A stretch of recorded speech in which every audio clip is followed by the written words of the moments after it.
Hello and welcome to another episode, and I'd like to wish you all a Merry Christmas and a Happy New Year if I've not spoken to you in the meantime. I've been trying to get this episode recorded for about a week now, but Christmas has just got in the way, what with work, families.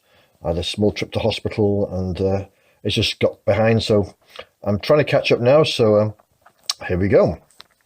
So this episode is about Mouse Guard, or if you want to put it another way, is role-playing in the world of mice. So what is Mouse Guard? Mouse Guard is a series of books by David Peterson, and it follows the sort of graphic novels, graphic books, and they follow the stories of the Mouse Guard. The Mouse Guard are a military service in the world of mice, and they're guarding the kingdom. And the books, they really are absolutely wonderful. They're beautifully drawn, some really evocative art, and they tell the stories of heroic mice in sort of a medieval type world, and they're fighting to keep their kingdom alive, fighting off enemies from weasels and rats and rogue mice and killer snakes. And obviously, as a mouse, everything is so much bigger, and it's a wonderful premise. And what I like about it is it takes me back to the first book I ever read on the Carpet People, which was about humans living in the carpet. And this is a similar sort of vibe. You're playing small characters in a large world. And besides the graphic novels which I've read, I've also got the Mouse Guard role-playing game, which is an official role-playing game. And that uses a simplified version of the Burning Wheel.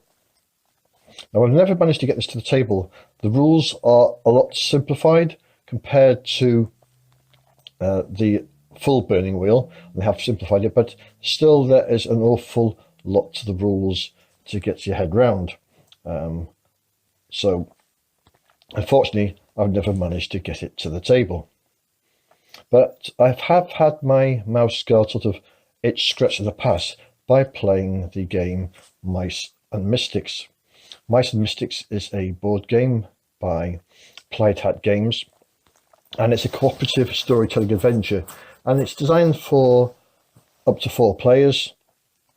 It plays age 7+, and although it's sort of designed for kids and above, even for adults, it's a wonderful game. It's got beautiful mice miniatures in plastic. The artwork is sublime on it, really is evocative, and the whole thing just works. You have a story, you're playing little mice, as in the Mouse Guard, you're fighting rats and weasels and such things, and you've got problems to solve, puzzles to solve, and it's fully cooperative, and it's a wonderful little game. And I think they've brought out 2 or 3 expansions out for it now with further stories and further mice. But it really is a nice little system with a bit of hand management, and it's like a skirmish board game. Don't own it, but one of my friends owned it, and we've played it several times, and it really is a lovely little game. Simple to play, but very flavourful, and the story is really good, and the scenarios are really good. So I've managed to get my fill of sort of Mouse Guard action with Mice and Mystics. I recently saw a post on Reddit about a game that is obviously inspired by both Mouse Guard and Mice and Mystic, called MausRitter. And that MausRitter is available from the Lost Games itch.io website, and that is losing-games.itch.io/MausRitter. And MausRitter is sword and whiskers role-playing, but it uses the Into the Odd engine. And it's available for pay what you want on itch, so the recommended price is $3, or if you want to, you can download it for free. And I would suggest download it for free, and if you like it, go back and purchase it. It really is worth $3, and I'm going to do a review of it now.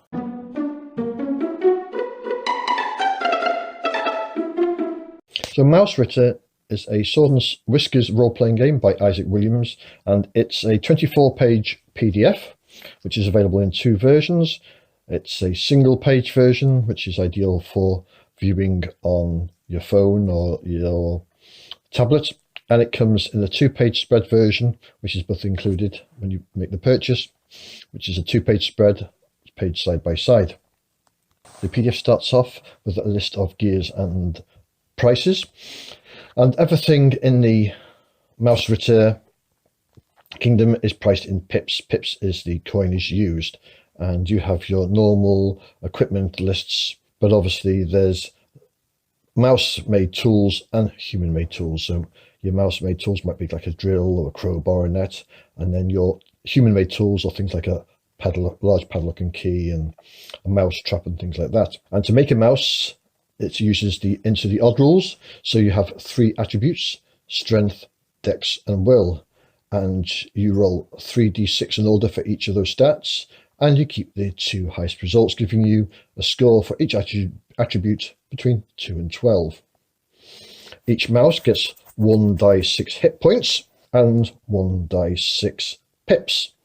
And as in Into the Odds, you cross-reference your hit points and your pips on the background table, and this was what your mouse was before becoming an adventurer.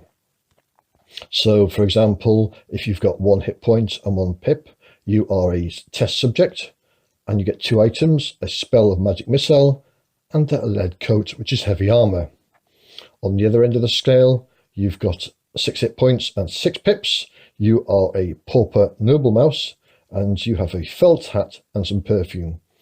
So, as with Into the Odds, the lower your hit points and pips, the better items you get. Each mouse starts with some torches, some rations, the 2 items from the background, and a weapon of their choice. And then there are random tables to choose your birth sign, of which there are 6, the coat, the colour and its pattern, and a D66 for some physical details. And then all you have to do is name your mouse. MausRitter takes inspiration from several games, including Glog, Maze Rats, Knave, and the Mice and Mystics game. And one of these can be seen in their inventory. Each mouse has got an inventory, which is part of their character sheet. So on the character sheet, you have your name, your strength, dex, will, HP, and then your inventory. And the inventory consists of 6 slots for your pack, a main paw, an off paw, and 2 body slots. And each one of the items is a little counter, and these counters fit on your character sheet, and it's quite clever. So, for example, light armor covers 2 slots, but it covers one of your paw slots and one of your body slots, and that will give you 1 defense. However, if you get the heavy armor, but instead of being a wide counter, it's a long counter, so it covers your 2 body slots. So by picking and choosing your weapons and your items, they cover slots up in your pack or in your paws. Obviously your paw slots are what you carry, and your body slots are what's worn, and then your pack slots are the items that are kept in your backpack, which you can take out to use. There's also condition counters, which I'll come to in a second, and these are negative effects, and they are placed in inventory slots, and basically they give you some sort of effect, but they also reduce the amount of items you can carry with you. Now, most items have 3 usage dots, and when all the dots are completed, then the item is either depleted or destroyed. So for armor, after a fight, you roll a d6, and on a 4+, you mark one of the usage, and that's the same for ammunition and weapons. Torches, you mark a usage every 6 turns. Rations, you mark a usage after each meal. One good way that Isaac has done with items is that if you are in a mouse settlement and you have excessive pips, then you can store them in a bank or safe box. So this allows the mice to store their items, and to get the items back out, when they retrieve them, they pay a fee of 1% to the bank or the lender for the safekeeping. So keeping it nice and simple without overcomplicating things. Now, weapons. You have improvised weapons, which can either be single or main paw, and they cause a d6 damage, but they always mark usage after a fight. You have light weapons, which do d6 damage, to be held in the main paw or off paw. You have light ranged, which are in the main paw, and those are things like stones or slings. You have heavy weapons, which usually d10 damage, but they have to be held in both paws. Medium weapons, which are d6 or d8 damage, so d6 if it's wielded single-handed, d8 if wielded double-handed, or double-pawed, I should be saying. And heavy range weapons, which do d8 damage, but are used in both paws. Armour comes in two flavours, light armour and heavy armour. Both prevent one damage, but as I said before, light armour covers a paw and a body slot, while heavy armour covers 2 body slots. So, the rules of the game. Basically, you make a d20 roll, and you're trying to roll less than or equal to one of your 3 stats: strength, dex, or will. So basically, it's a saving throw for whatever you do. So if something happens to you, you make a saving throw to do it. If you're competing with another character, you both make saving rolls, and the lowest successful roll wins. It has advantage and disadvantage. As with advantage, you roll 2d20 and take the lowest result. And if you have disadvantage, you roll 2d20 and take the highest result. Combat is very dangerous, and this is where Into the Odd really fits in well for MausRitter or Mouse Guard. Because combat is dangerous, we don't, as in Into the Odd, you don't roll to hit. For initiative, each character makes a dex save, and if you successfully make your dex save, you act before your opponents. Attacks always hit, so you just roll your weapon damage, and armor reduces the amount of damage by 1 pip. And damage is first dealt to your hit points, or your hit, and this is called hit protection. Once your hit points are depleted to 0, then any excess damage is removed from your strength. And once you've taken any damage to your strength, you must make a strength save. If you succeed, you continue to fight, but if you fail, you take critical damage. And when you take critical damage, you take the injured condition, and you are incapacitated until tended to by an ally, or take a short rest. But if you are left unattended for 6 turns, then your little mouse dies. If your strength is reduced to 0, you are dead. If your dex is reduced to 0, you are unable to move. And if your will is reduced to 0, you are reduced to madness. And as soon as your mouse dies, you roll up a new one. And because it's so easy to roll up a little mouse, you can get up and running really quickly. Resting and healing. There are 3 ways you can rest your mouse. You take a short rest for 1 turn, get a swig of water, a few minutes of rest, and your hit points will be restored to 1d6 plus 1 hit points. If you take a long rest, it takes a watch, and I'll come on to watches in a second. But you have a meal, some sleep, and restore all your hit points. If your hit points are already full, then you regain 1d6 to your ability score that has been reduced.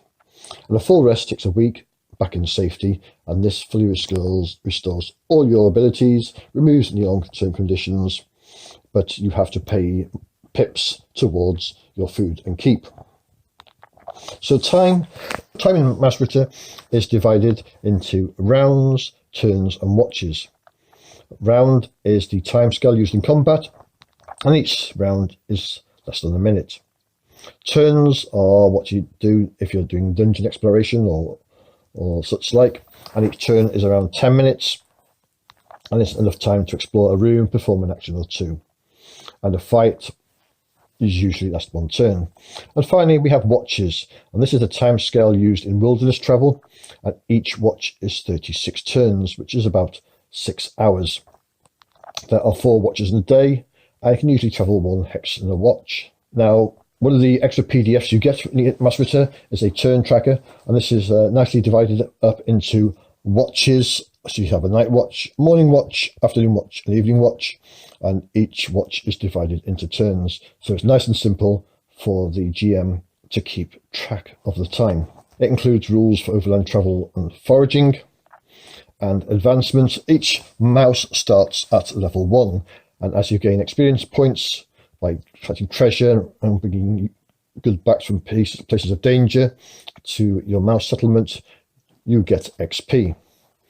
And you start at level 1, and for 1,000 experience points you get to level 2, and this increases your hit dice to 2 hit dice, and you get 1 grit. And level 3 is 3,000 XP, level 4 is 6,000 XP, and level 5 plus is for every extra 5,000 XP you gain a level. When you level up, you roll for each of your strength, dex and will, and if the result is over the current value, it increases by 1, and you add another hit dice.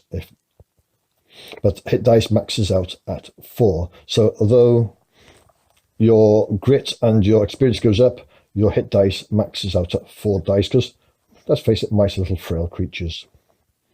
So starting at second level, as I mentioned, your mouse has grit, and grit allows you to ignore conditions. So for each point of grit you have, which goes up to a maximum of 3, you may place 1 condition outside of your inventory instead of on an inventory slot. Spells, there is magic, but magic comes in the forms of little inventory cards, and I'll explain more about the little cards when we come to that PDF. Spells are basically living spirits trapped by runes, all carved on obsidian tablets, and they're found in deep and dangerous places. To cast a spell, you hold the tablet in one of your paws and read it aloud.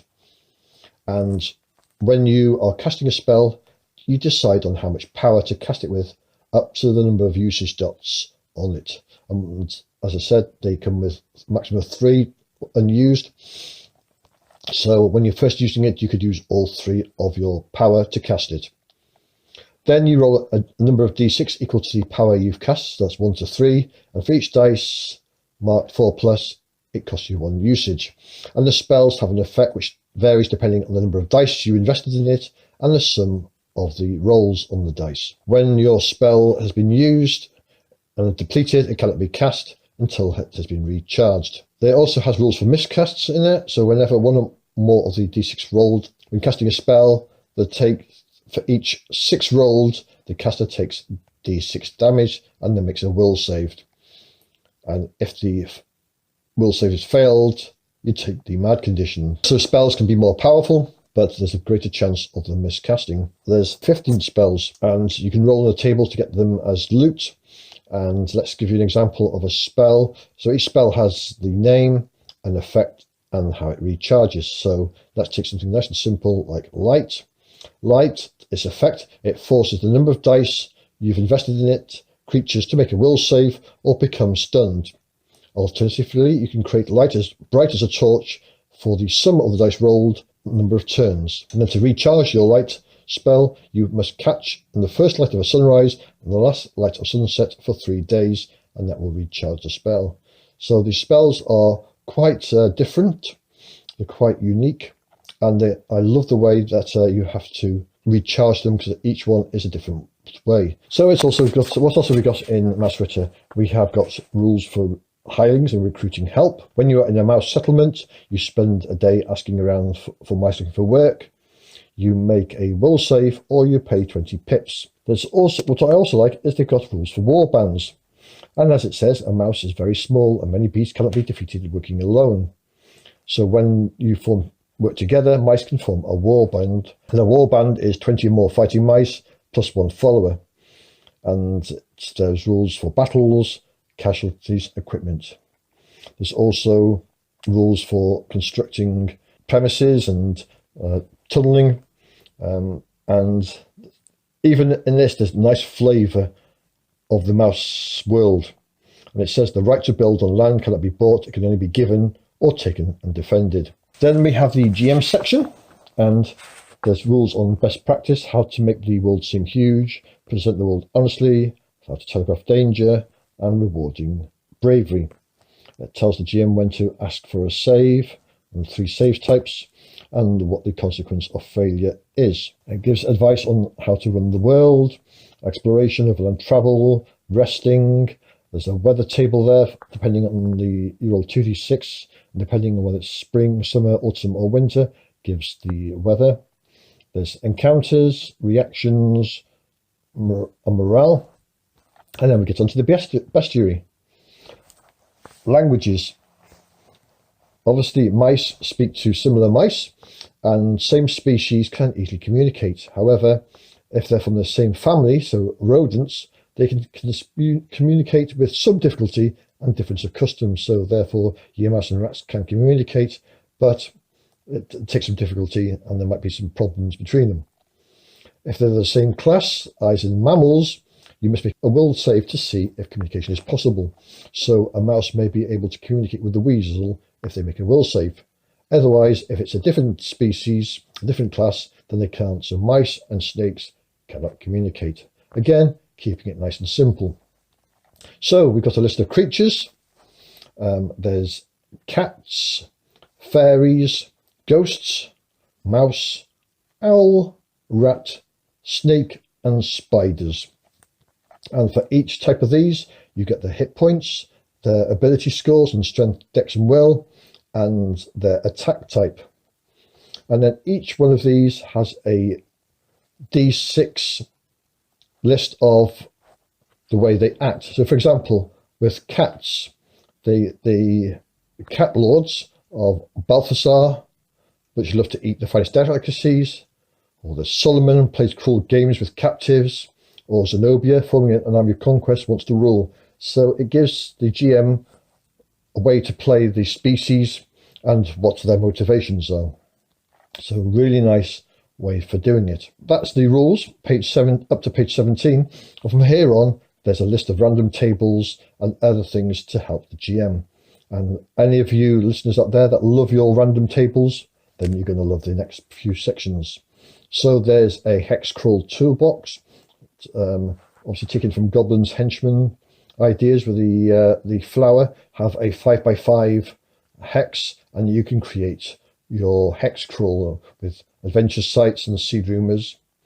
There's tables to roll on for your hex type, the landmark in each hex, whether it be countryside, forest, river, or human town. So that gives 80 different landmarks possible. There's 20 different landmark details you can add. There's 20 mouse settlements with their inhabitants, the notable feature and events. There's a table for the settlement size, the settlement names, so you give you ideas for some settlement names, adventure sites on their history, their ruination, their construction, their inhabitants, any secrets there. They're just tables and tables which are really handy for the GM in this little world. Adventuring seeds, a D66 table for adventures. So let's do a roll, and we get 41. So the creature is a tax collector.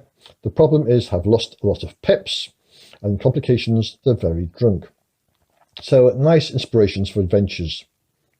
You can roll once on the table and read across, or you could mix and match with the 3 columns and roll for each one separately. There's a list of 100 mousey names, forenames, and 20 mouse surnames. There's rules for appearances and quirks and wants. And then at the end of the PDF, we've got a quick reference, which keeps it nice and simple. So that is the main rules. You get a couple of extra PDFs, and it's got some small tables so you can keep some quick stats of your players and any notes you want to keep on that. There's the character sheets, which is 2 pages, and the first page has 2 character sheets on it, and you can print those out for your players. And then the second page is 4 hireling sheets, so you can keep stats on your hirelings. Hirelings have the same stats, but they don't have any body. They just have a main paw and off paw, and they only have 4 inventory slots, not 6, and don't have any grit. And the final PDF is a 3-page PDF, and this is your weapons and your condition cards. And these little cards you'll print out, the squares, oblongs, got some nice art in them, how much damage they cause, and their usage slots. And what I really like is there's some blanks in here as well. So if you want to add your own weapon that is not included here, you can just draw it on and it's already there for you. There's extra equipment like torches and runes, purses, rations, and again there's blanks of those as well, so you can add your own art, which I think is a really neat idea. And lastly, you've got your condition cards, which you will place on top of the inventory slots. So the conditions you've got are exhausted, frightened, hungry, injured, mad, and then you've got some blank ones if you want to create your own conditions. So my thoughts on this is it's a wonderful little game. I think it'll work really well in person, especially with the little chits on your inventory slots. Don't know quite how you would manage it if you were playing online. I'll have to think about that one. But yeah, I can highly recommend MausRitter. I think it's well worth the $3. And I think if you're going to want to play something like Mouse Guard, but a bit daunted by the rules like I was, then MausRitter is a really good fit. And I'll leave a link in the show notes on how to get it. But as I say, you can download it for free. And if you like it and you want to pay for it, then for $3, I think it's well worth every cent. So that's it for this episode. I will be back again soon, and I'll see you all on the flip side.